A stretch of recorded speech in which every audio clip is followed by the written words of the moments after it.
오늘은 간음죄 범한 다윗 책망한 나단 선지자라는 제목으로 은혜를 나누겠습니다. 우리가 성경을 보면 너무나 은혜 가운데 기쁨의 소식, 즐거운 소식, 감동이 되는 이야기가 있고 또 한편으로는 너무나 속상하고 마음이 무겁고 안타까운 사연, 그런 이야기들이 전개가 되는 것을 봅니다. 일개 무명의 목동에 불과했던 다윗이 하나님께 귀한 쓰임을 받고 온갖 고난과 역경을 다 딛고 이스라엘 나라의 왕으로 즉위해서 이제 통일왕국 두 번째 왕으로서 전쟁에서도 계속 승승장구를 하고 있을 때에 벌어진 사건의 배경입니다. 저와 여러분들은 인생 가운데 어렵고 힘들고 안 될 때가 위험한 것이 아니라 잘 나갈 때 위험이 도사리고 있고, 우리가 잘 나갈 때 사탄이 우리를 올무에 빠뜨리거나 구덩이에 빠뜨리고 실족하여 큰 낭패와 패배를 경험하게 하는 것을 보게 됩니다. 오늘 다윗은 너무나 잘 나가고 있는 상황이에요. 전쟁에서 계속 파죽지세로 이기고 있는 상황이고, 또 암몬 족속과의 전쟁에서도 계속 이기고 있는 상황이었습니다. 다윗은 계속 좋은 소식, 승전고를 듣고 있었습니다. 자, 여기에서 우리 인생 가운데 위기처럼 다윗에게 위기가 다가오는 것을 보게 됩니다. 우리가 어려운 일을 당하고 고난에 처하고 죽을 고비를 넘기고 사울에게 계속 쫓겨다녔을 때 다윗은 하나님 앞에 간절히 매달리고 부르짖고 기도하고, 그리고 시도 많이 지었어요. 하나님 앞에 은혜를 누리고 하나님을 찾고 부르짖고 절망 가운데 하나님을 의지하고 주는 여호와시고 나의 목자시고, 그러면서 우리 하나님 외에는 아무도 도울 사람이 없다는 것을 고백하며 다윗은 너무나 간절히 하나님을 찾았어요. 그때는 인간적으로는 고통스럽고 괴롭고 어려움의 순간이 이어졌지만 다윗의 영혼은 깨끗하고 하나님이 너무나 기뻐하시는 모양으로 정화되고 정돈되어 있었어요.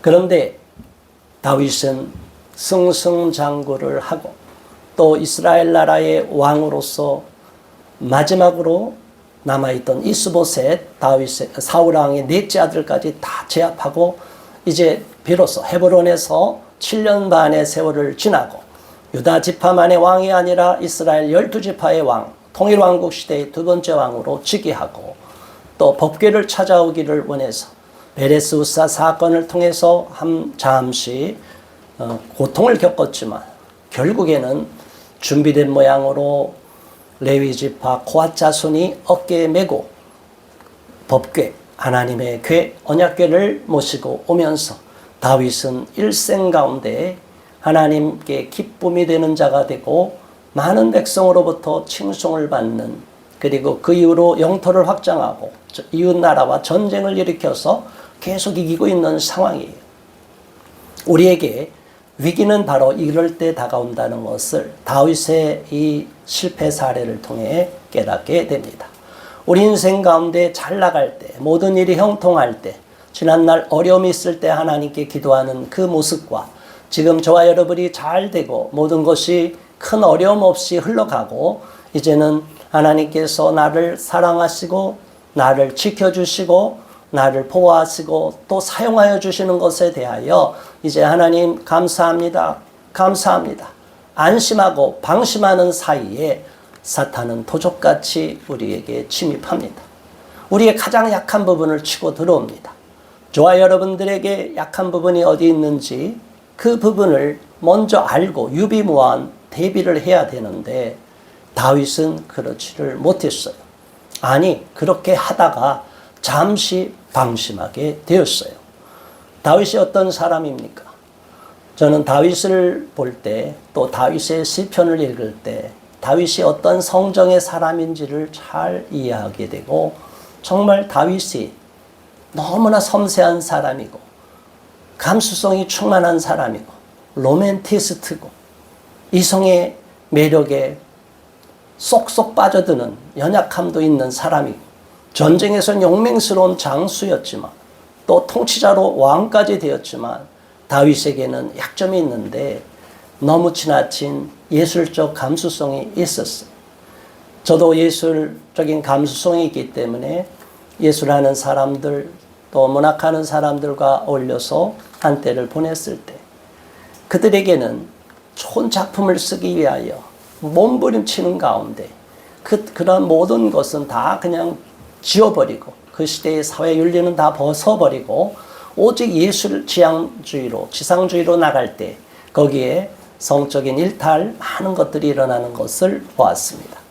자, 여러분, 우리들 가운데에 다윗과 같은 일들이 언제든지 일어날 수 있다는 것을 아시고 항상 긴장하고 마음의 긴장을 놓지 말고 하나님 앞에 날마다 영적 싸움을 싸워야 될 줄 믿습니다. 우리는 다 됐다, 이젠 괜찮다 싶을 때에 오히려 원수는 우리의 방심하는 틈을 타고 도적질하는 거예요. 많은 유명한 사람들이 유명해지고 나서 넘어지는 것을 봅니다. 심지어 주의종 목회자들도 무명할 때는 이런 큰 시험이 없어요. 또 설령 넘어져도 큰 영향력이 없어요. 파급력이 없고 큰 구설수에 오르지 않게 돼요. 그런데 누구나 다 아는 사람이 한번 스캔들에 연루가 되거나 실족하게 되고 큰 죄에 빠지게 되면 이것은 그가 속한 공동체 전체 그리고 그가 대표하는 그 집단 전체에 오명이 되고 큰 부끄러움이 되고 하나님께도 큰 수치가 되는 것을 보게 됩니다. 하나님의 이름이 욕을 먹게 되는 그러한 일이 없도록 주의 종들은 더욱 긴장을 놓아서도 안 되고 날마다 깨어 기도해야 될 줄로 믿습니다. 하나님은 이 다윗이 방심하는 때에 전쟁에서 이기다 보니 승전고에 이제는 취했어요. 안심해도 되겠다 싶었어요. 그래서 긴장하다가 쉴 수도 있지만 어떤 상황인지 모르지만 다윗이 아침에 일어나질 않고 저녁에 일어난 거예요. 낮잠을 잔 거예요. 방심한 거예요. 피곤해서 그럴 수도 있지만 긴장이 풀어져서 낮잠을 잤는지도 모르는 상황인데 목욕하는 성밖을 보다가 목욕하는 여인이 아리따운 여인에게 뿅 간 거예요. 자, 여러분, 안목의 정욕, 육체의 정욕, 이생의 자랑, 아름다움이라는 것은 누구나 다 느끼는 것이고 아름다움은 누구나 다 흠모하게 되어 있어요. 누구든지 예쁜 사람을 보면 다시 한번 쳐다보게 되고 어떤 경우는 뒤를 돌아보기까지 해요. 저 사람이 앞모습도 예쁜데 뒷모습도 예쁜가 해서 남자들이 잘 뒤를 돌아봐요. 예쁜 여자를 만나면. 그러면 그것을 같이 가던 애인이 뭐라고 한마디 하죠. 이게 본능인 거예요. 그런데 그것에만 머물러 있으면 안 되는데 그것을 누리고 즐기면 문제가 돼요. 이 새들이 머리 위로 올라와서 둥지를 틀게 하면 안 돼요. 잠시 새가 머리 위에 앉았다가 떠나갈 수 있어요. 나쁜 생각이 들어올 수 있어요. 음란한 생각이 들어올 수 있고 사악한 생각, 미움의 생각, 살인의 생각 다 들어올 수 있어요. 사람이 정말 미울 때가 얼마나 있습니까? 저 원수 같은 자 죽이고 싶은 마음이 들 때가 얼마나 있어요. 그런데 그 상황을 오래 머무르면 안 되고 잠시 새가 왔다 떠나가듯이 쫓아버리면 되는데 그 새가 머리 위에 앉으면 그걸 위해서 즐기는 거예요. 생각하는 거예요. 그 마음을 동의하는 거예요. 그래서 머리 위에 둥지를 틀도록 내버려두면 거기서 비로소 사탄이 우리를 장악하게 됩니다. 음란한 생각, 잠시 매력을 느끼고 유혹을 느낄 수가 있어요. 그러나 사탄아 물러가라. 예수 이름으로 나사렛 예수 이름으로 명하노니 예수의 피를 뿌리노니 사탄아 물러가라. 없는 행위가 떠나라. 이러면 되는데 그렇지 않고 마음에 품고 있는 거예요. 머릿속에 담고 있는 거예요. 요즘 우리 청소년뿐이 아니라 어른들도 얼마나 유혹이 많은 시대를 살아갑니까? 핸드폰을 통해서 요즘 유튜브를 통해서 클릭만 하면 계속 그냥 따라붙어요. 그리고 음란한 것에 한번 빠지면 자기도 절제가 안 되고 계속 흘러가는 것을 보아요. 이 시대가 얼마나 악한 시대인지 우리가 깨닫고 그것을 이기는 방법은 오직 하나님께 기도하는 수밖에 없고 영적으로 대적 기도하는 수밖에 없음을 우리는 알아야 됩니다. 하나님의 사랑하는 자녀들이 모인 그리스도의 몸된 교회, 이 교회 공동체에서도 음란은 항상 도사리고 있어요. 오늘날 한국교회 내에서도 음란의 죄를 범하는 사람들이 많이 있어요. 거룩한 교회 공동체에서도 친밀함을 느끼다 보면 그 친밀함이 유혹의 통로가 돼요. 그래서 심지어 세상에서 있는 일과 똑같은 일이 교회 내에서도 일어나는 것을 봅니다. 바로 요즘 알려진 바로 흔히 하는 말로 오피스 스파우스 이런 얘기를 써요. 오랫동안 친밀하게 어떤 공간에서 같이 일을 하면 점점 이성으로서의 매력을 느끼는 거예요. 직장 상사와 그 밑에 부하들이 항상 이런 일들이 많이 벌어져서 불륜을 저지르고 간음을 저지르는 경우가 있어요. 그렇기 때문에 우리는 특별히 조심하고 또 조심해야 돼요. 제가 예전에 호감의 심리학이라는 책을 봤고 또 이성 간에 이렇게 만날 때 우리 청년들이나 아직 미혼자에게 제가 이런 세미나 할 때 그 얘기를 꼭 합니다. 사람들은 누구든지 지금 현재 있는 상태보다 오랫동안 한 공간에서 같이 자꾸 접촉 빈도수를 높여가면 호감 지수가 높아진다고 해요. 이게 호감의 심리학에 나오는 책이에요. 그러니까 사람은 처음에는 아예 저거 별 볼일 없어 그러다가도 자꾸 보면 그 사람의 매력이 느껴질 수가 있어요. 그리고 성품까지 겪어보니까 마음까지 괜찮다 그러면 그 사람에 대해서 처음에 부정적인 감정이 극복되고 그 사람을 더 좋은 평가를 하게 되는 것을 봅니다. 그래서 사람들은 누구와 가까이 접촉하느냐에 따라서 유혹에 빠지기 쉽다는 것을 알고 미리 유비무환의 자세로 대비하는 저와 여러분 되기를 바랍니다. 그렇지 않으면 교회 공동체에서도 기도원에 가서도 교회에 와서도 수련회 가서도 스캔들이 일어날 수 있는 게 인간의 약함이라는 것을 아시기 바랍니다. 다윗은 그런 감수성이 넘쳤기 때문에 이성의 매력을 느끼고 거기서 마음까지 확 잃어버렸어요.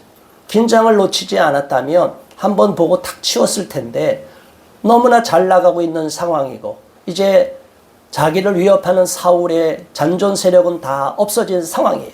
이제는 모든 것이 됐다 싶은 안심하고 있는 상황.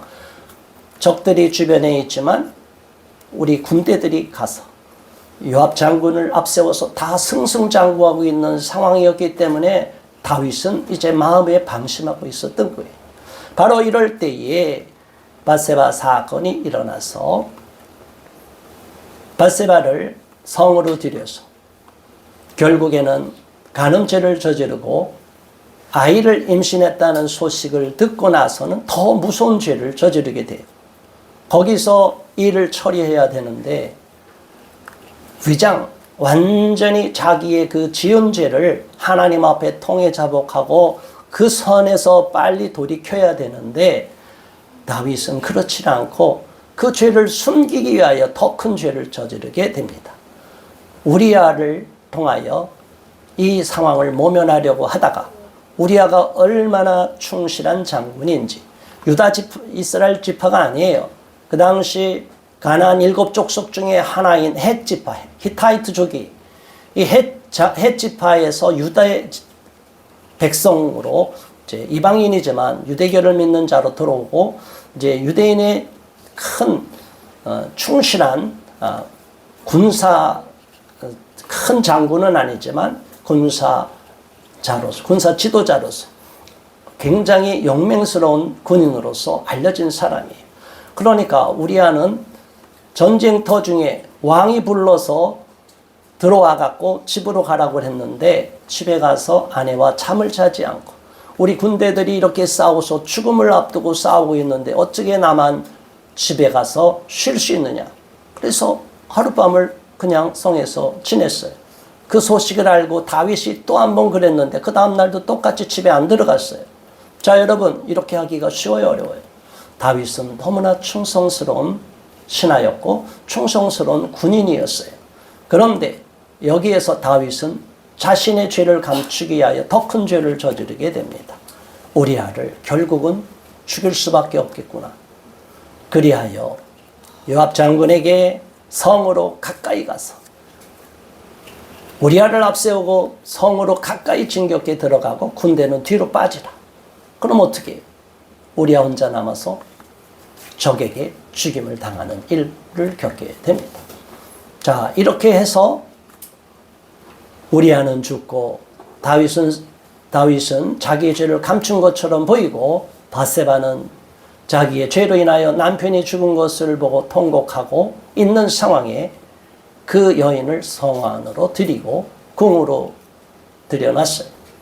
자, 여러분, 이런 상황에서 하나님이 진노하신 겁니다. 다윗은 물론 죄책감이 있었을 거예요. 마음에 괴로웠을 거예요. 회개하고 있었을 거예요. 그렇지만 그것이 자기 혼자만 감추면 되는 일이라 생각했을 거예요. 주변의 신하들이 다 알고 서로 전령이 왔다 갔다 해서 그 소문이 왕궁에도 퍼지고 있었는데도 다윗은 괜찮겠거니 내가 왕인데 어떻게 하겠느냐라고 하나님께 그렇게 충성스럽고 사랑스러운 자라고 칭송받았던 다윗이 그런 일을 저질렀으니 얼마나 하나님이 진노하셨겠어요. 여기에 하나님이 특단의 대책을 세우는 것, 나단 선지자를 파송하는 이야기가 나옵니다. 자, 12장에서 이제 나단 선지자 사건이 나타나는데 하나님의 이런 사명을 받고 왕 앞에 나가는 이 나단 선지자 마음이 어떻겠습니까?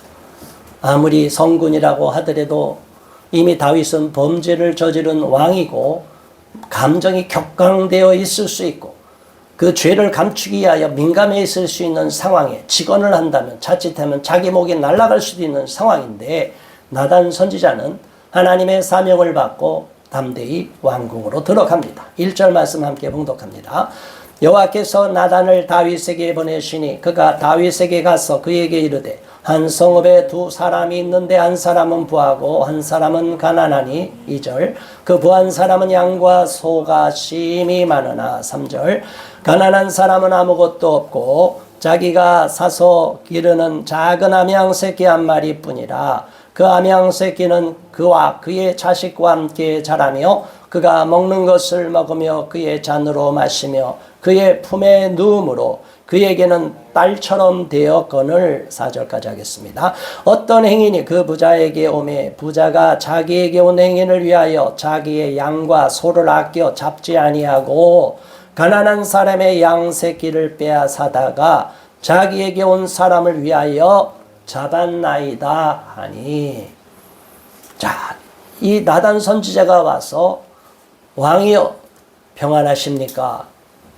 그러니까 반갑게 맞이하고 듣는 사연이 나단 선지자가 어떤 사연을 갖고 오는데 이렇게 부자가 있는데 양이 그렇게 많은데 양과 소가 그렇게 많은 부자인데 친구 나그네가 왔는데 자기의 양을 잡지 않고 가난한 사람 양 작은 암양 새끼 한 마리밖에 없는 이 가난한 사람의 양을 빼앗아다가 손님을 대접했는데 왕이요 이거 어떻게 해야 됩니까? 이 사람을.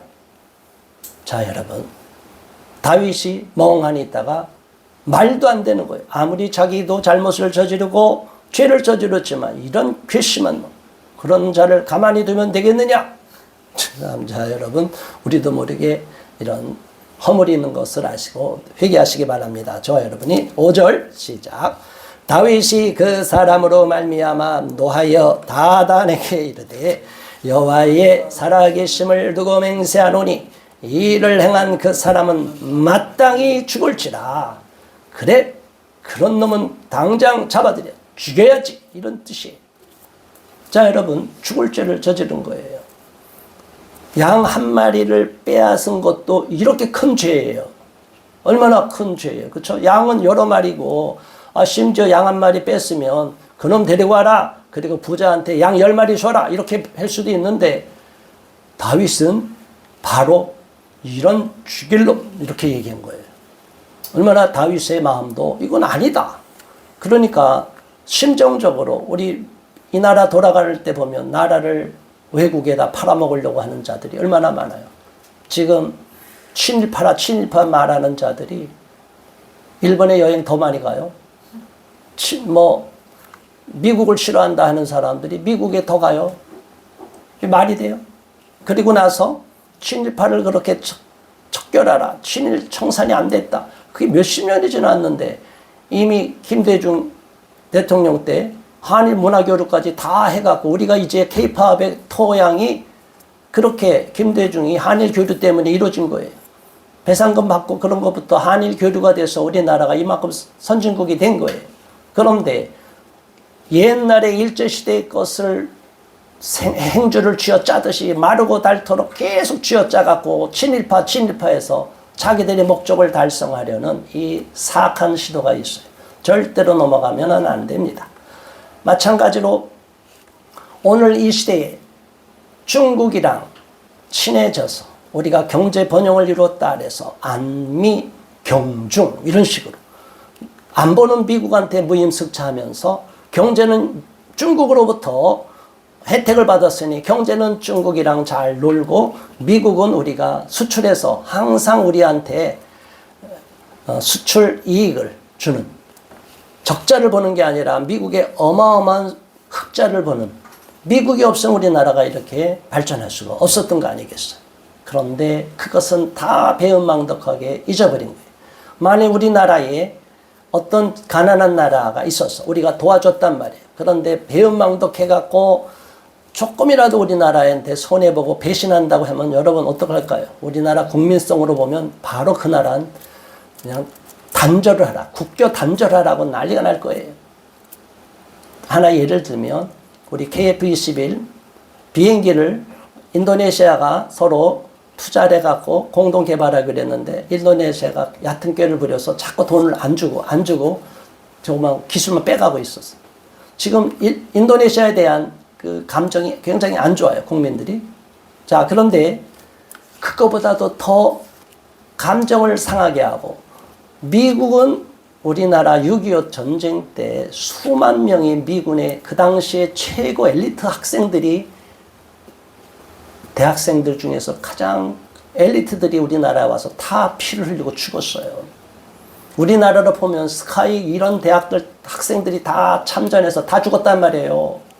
여러분, 미국이 우리나라를 어떻게 생각했겠어요? 그러니 이 나라가 혈맹이라고 할 정도로 귀하니까 미국은 또 기독교 국가니까 기독교의 바탕으로 한국의 교회를 많이 세웠기 때문에 선교사님들을 많이 파송했기 때문에 우리나라에 대해서 대한민국에 대해서만큼은 각별한데 이렇게 배신을 하는 행위를 하면 그리고 중국이랑 지금 미국이 극도로 패권 전쟁을 벌이고 있는데 미국 편을 들지 않고 중국 편을 붙겠다고 하면 미국이 가만두겠냐 이거예요. 자, 이러한 일들이 인간들의 세상 속에서 이루어질 수 있는 것을 볼 때 우리는 상식적으로 이건 아니다라고 생각할 거예요. 마찬가지로 왕이 되었지만 자기가 왕의 권세로서 얼마든지 더 많은 권한이 있어서 어떤 여인이든지 왕이 원하면 그 당시는 왕이 후궁으로도 드릴 수 있는 기회가 많이 있는데 굳이 남의 아내를 빼앗아서 그런 일을 저지른다는 것은 있을 수가 없는 거예요. 이런 범죄를 저지른 것에 대하여 하나님은 용납할 수 없어서 나단 선지자를 통하여 비유로 말했는데 다윗의 입에서 즉각적으로 자기가 그만한 벌에 해당되는 이야기를 한 거예요. 바로 죽여야 된다라고 생각할 정도로 생각하기 시작을 한 겁니다. 7절 함께 봉독합니다. 나단이 다윗에게 이르되 당신이 그 사람이라. 이스라엘의 하나님 여호와께서 이와 같이 이르시기를 내가 너를 이스라엘 왕으로 기름 붓기 위하여 너를 사울의 손에서 구원하고 8절 내 주인의 집을 내게 주고 내 주인의 아내들을 내 품에 두고 이스라엘과 유다 족속을 내게 맡겼느니라. 만일 그것이 부족하였을 것 같으면 내가 내게 이것저것을 더 주었으리라. 하나님이 나단 선지자를 통하여 다윗을 엄히 꾸짖고 책망하는 것입니다. 다윗이 그렇게 하나님 앞에 순종하여 축복을 받았는데 어찌하여 너는 그 복을 누리질 못하고 간수하지 못하고 이런 범죄를 저질렀느냐. 다윗의 일생을 보면 밧세바 사건 이후로 다윗에게는 굉장히 영향력이 쇠퇴하고 어려움이 많이 다가오게 되는 걸 봅니다. 하나님은 공평하시고 공의로운 하나님이기 때문에 아무리 다윗을 사랑한다 할지라도 이런 큰 범죄를 저질러서 밧세바를 통하여 낳은 두 번째 아들 솔로몬을 통하여 왕위는 계승했지만 다윗의 영향력은 급속히 떨어지게 됩니다. 바로 여기에 우리는 역사를 교훈으로 삼고 성경에서 가르쳐주는 이 이야기의 배후를 잘 살펴보고 우리는 하나님 앞에 두려운 마음으로 서야 될 줄 믿습니다. 9절 함께 봉독합니다. 그러한데 어찌하여 내가 여호와의 말씀을 없인 여기고 나 보기에 악을 행하였느냐. 내가 칼로 햇사람 우리아를 치되 암몬 자손의 칼로 죽이고 그의 아내를 빼앗아 내 아내로 삼았도다. 이게 구약의 율법으로 말하면 돌 맞아 죽을 짓을 저지른 거예요. 하나님 앞에 그렇게 쓰임받고 하나님이 그렇게 축복했던 다윗이 이러한 범죄를 저질렀어요. 자, 여러분, 이럴 때 다윗이 얼마나 비참한 생각이 들었겠습니까? 그런데 더 중요한 것은 나단 선지자의 모습을 우리는 교훈으로 삼아야 됩니다. 저는 여기서 제가 만일 나단이라면 어떻게 했을까라고 생각을 하게 됩니다. 제가 만일 나단처럼 하나님으로부터 명을 받고 다윗의 죄를 가서 직언하라, 들춰내라. 그러면 심장이 약한 사람은 그럴 거 아니에요. 하나님, 그러다가 다윗이 격노하여 저를 죽이면 어떡합니까? 두려움이 있어요. 그럴지라도 가라. 저와 여러분들이 하나님께 사명을 받은 자라면 죽음을 무릅쓰고 죽음을 두려워하면 안 되는 거예요. 죽음이 다가온다 할지라도 내가 하나님께 사명을 받았다면 그 일을 해야 되는 거예요. 담대히 행하는 저와 여러분 되시기를 바랍니다. 나단은 그러한 담대한 마음으로 다윗성 왕궁으로 들어간 거예요. 자, 여러분, 이러한 다윗과 같은 자가 나단과 같은 자가 있었기 때문에 다윗을 깨우쳐 줄 수 있는 거지, 아무도 직언을 하지 않으면 그 권력을 가진 자들은 권력이 점점 강해지면서 부패지고 결국은 독재 체제로 가고 망하게 되는 거예요. 이 나라가 바로 그러한 시대로 갈 수 있고 공산 독재 국가도 마찬가지예요. 과거에 왕정 시대의 전체주의 국가 그리고 파시즘, 나치즘 시대에만 그런 일이 있는 것이 아니라 공산 독재 체제에 이행이 되면 모든 적을 항상 타도하기로 했기 때문에 이런 부르주아 계급, 유상 계급이 없어지면 이제 자기들만의 프롤레타리아의 낙원이 이루어지는 게 아니라 그곳에 또 적을 만들어 놔요. 상부 구조를 장악하고 기득권 세력이면은 다 가서 적으로 놓고 또 다시 타도를 하게 돼요. 그래서 끊임없이 암투가 일어나고 끊임없이 서로 정적을 제거하려고 하는 거예요. 자, 이제 이러한 악한 시대에 우리가 어떻게 살아야 되겠습니까? 다행히 다윗은 이 사건에 대하여 먼저 하나님 앞에 찔림을 받고 기도가 되겠습니까? 시가 나오겠습니까? 찬양이 나오겠습니까? 괴로운 시절이 보내지는 거예요. 밧세바가 아이를 출산하기도 했어요. 자, 애까지 낳았어요. 이 애를 어떻게 할지 마음이 괴롭고 힘들어 있는 거예요. 주변의 사람들도 신하들도 다윗 왕이 저렇게 밧세바를 들여놓고 아기를 낳는데, 자, 이제 저건 몇 번째 왕자지? 이렇게 갖고 지금 긴장하고 있는 상황이에요.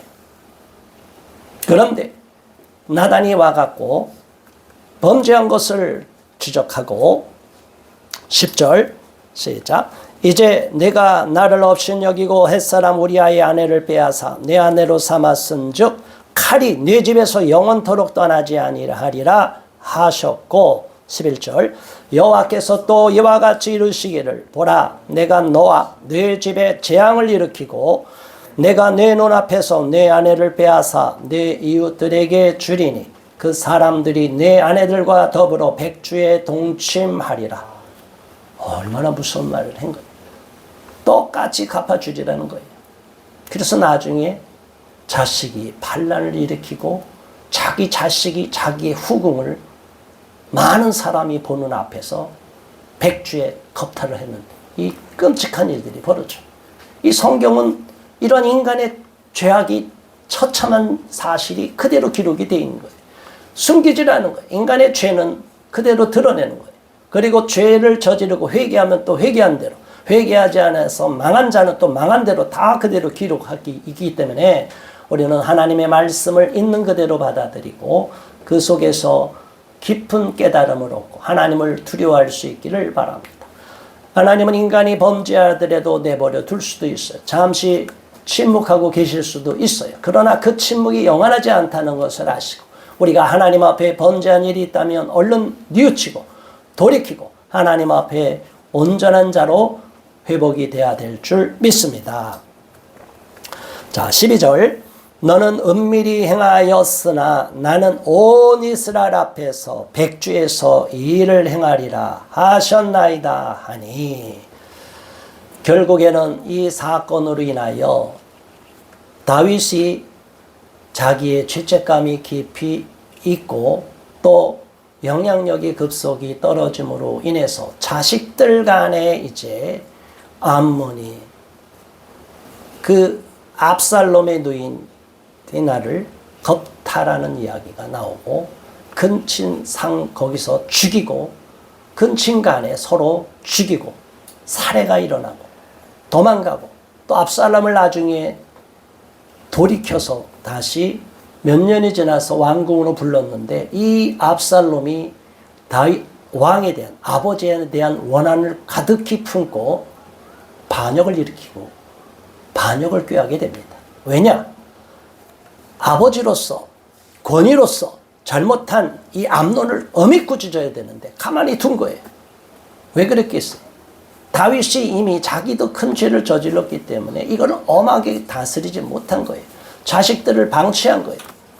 자, 여러분, 이러한 일 때문에 다윗은 급속하게 이 왕이 되고 나서 후반부에는 엄청 고통을 많이 겪는 일을 경험하게 됩니다. 목숨을 구걸하기 위해서 아들이 반란을 일으킬 때 허겁지겁 도망치는 이러한 다윗을 볼 때 얼마나 비참합니까? 사울왕에게 쫓겨다닐 때는 그래도 하나님이 인정하셨지만 이 자기 자식한테 배반을 당하여 반란이 일어나서 목숨을 구걸하고 쫓겨다닐 때 이 다윗의 모습은 과거와는 비교할 수 없이 부끄러운 모습으로 도망가는 거예요. 오죽했으면 자식이 이렇게 반란을 일으키고 그런 일을 만들어 놨을까? 왜 사전에 예방하지 못했을까? 왜 자식들을 똑바로 잘못한 자식을 꾸짖고 엄히 징계했다면 이런 일이 안 일어나는데 자식끼리 서로 죽이는 사건, 강간하는 사건, 반란을 일으키는 사건 이런 일들이 계속 일어나게 만들었느냐? 바로 다윗이 이러한 밧세바 사건을 통하여 범죄했기 때문입니다. 물론 그럼에도 불구하고 다윗이 회개하여 하나님 앞에 다시 눈물로 회개했을 때 용서해 주시고 긍휼과 자비는 베풀어 주셨지만 결과적으로 다윗의 인생의 후반부를 보면 아름다운 일보다는 비참한 일들이 많이 나타나는 것을 보게 됩니다. 우리도 하나님 앞에 겸손한 마음으로 나가야 되고 하나님 앞에 범죄한 모습이 아니라 날마다 우리 자신을 새롭게 하고 방심해서도 안 되고 범죄해서도 안 되고 긴장을 놓아서도 안 되고 끝까지 하나님 앞에 무릎 꿇고 나가는 주님의 자녀가 되어야 될 줄 믿습니다. 자, 13절 읽습니다. 다윗이 나단에게 이르되 내가 여호와께 죄를 범하였노라 하매 나단이 다윗에게 말하되 여호와께서도 당신의 죄를 사하셨나이다. 당신이 죽지 아니하려니와 14절 이 일로 말미암아 여호와의 원수가 크게 비방할 거리를 얻게 하였으니 당신이 낳은 아기가 반드시 죽으리다 하고 나단이 자기 집으로 돌아갑니다. 자, 여러분, 결국에는 그 죄의 결과로 나타난 첫 번째 아들은 죽게 됩니다. 여기에서 다윗은 그래도 얼른 회개를 한 거예요. 미리 회개하는 마음, 죄책감이 있었기 때문에 하나님께 회개했고 공개적으로 다윗 앞에, 나단 선지자 앞에서 자기의 죄를 고백하고 회개한 거예요. 자, 여러분, 우리가 누가 우리의 죄를 드러내서 지적을 할 때 그 죄를 얼른 받아들일 수 있기를 바랍니다. 우리가 실수할 때, 때때로는 저도 그래요. 제가 교만하게 할 때가 있어요. 우쭐댈 때가 있어요. 그럴 때 하나님이 감사하게도 제 아내를 통하여 여지없이 직언이 들어옵니다. 교만하지 말라고. 그래서 저는 항상 교만할 새도 없이 하나님 앞에 회개하고, 가까운 아내와 가까운 친한 사람이 그 사람을 사랑하기 때문에 죄를 지적하고 잘못을 위험할 수 있는 요소가 나타날 때 지적을 해주는 거예요. 이게 진정한 사랑이에요. 덮어주고 외면하고 그냥 방치하는 건 진정한 사랑이 아니에요. 자식이 잘못하면 꾸짖고 엄하게 다스리고 훈육해야 돼요. 물론 요즘은 매를 대면 안 되기 때문에 매는 되지 않더라도 엄하게 훈육을 해야 되는데, 이 훈육권을, 부모로부터 훈육권을 박탈시켜가는 것, 이거는 또한 자식을 망치게 되는 결과가 됩니다. 오늘 말씀을 통하여 우리가 다윗과 같이 하나님 앞에 귀하게 쓰임받고 칭찬을 받았던 다윗이 이러한 범죄를 저지른 사건을 통하여 우리도 타산지석으로 삼고, 다윗이 교만하여 방심하여 나태하여 죄를 범했음을 깨닫고 우리도 그러한 죄에 빠지지 않게 되려고 이 시간 잠시 합심하여 기도하겠습니다. 주여, 할렐루야. 하나님 아버지 감사합니다. 하나님 아버지여, 우리도 하나님을 믿고 하나님을 잘 따르다가 때때로는 방심하고 우리도 모르는 죄의 유혹에 빠져서 실족할 때가 있습니다. 오늘 다윗이 너무나 안타깝고 어리석게도 밧세바 사건을 통하여 안목의 정욕을 이기지 못하여, 육체의 정욕을 이기지 못하여 실족하여 범죄하고 결국은 우리아를 죽이는 살인사건, 살인죄까지 저지른 것을 보았습니다.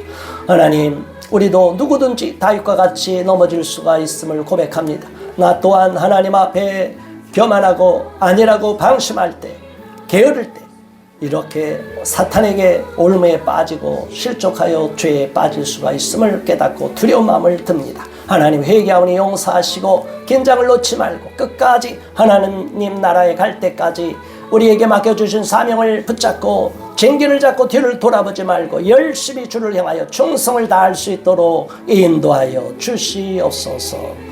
예수 그리스도 이름으로 회개하며 간절히 기도드리옵나이다. 아멘.